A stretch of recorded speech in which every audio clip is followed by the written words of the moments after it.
In a previous video, we saw how Smart automatically created spectrum measurement engines for our enabled inputs. Now it's time to configure some transfer function measurement engines. Recall the sound system configuration we discussed earlier.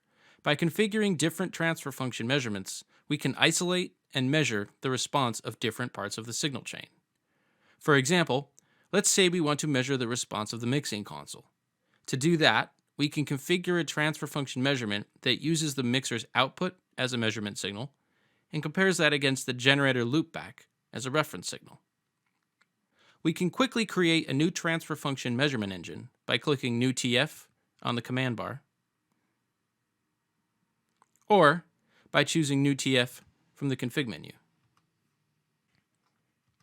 However, since we're going to be configuring multiple measurements, let's open Measurement Config and work here. Click New TF Measurement and let's name it Mixer TF, selecting the output of the mixer as the measurement channel and the generator direct loopback as the reference. Our new transfer function measurement shows up in the table, and we can select it to view its parameters in more detail. I'll change the color to gold. Since it's an electronic measurement, it won't need as much averaging as our acoustic measurements, so we'll uncheck Use Global and set averaging to something more responsive like 16 FIFO. Ultimately, we want to see how faithfully the signal leaving the console is reproduced by the sound system in the room. So let's create another transfer function measurement called mic TF between the measurement mic and the mixer output.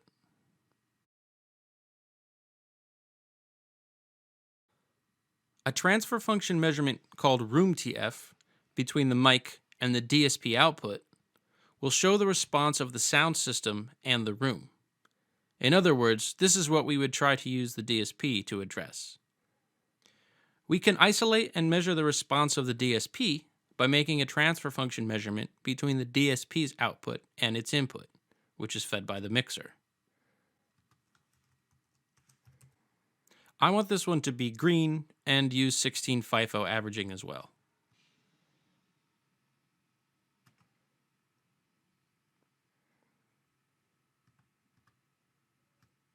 I can arrange the measurements in an order that's more logical to me by selecting and using the arrows to move them up or down in the list.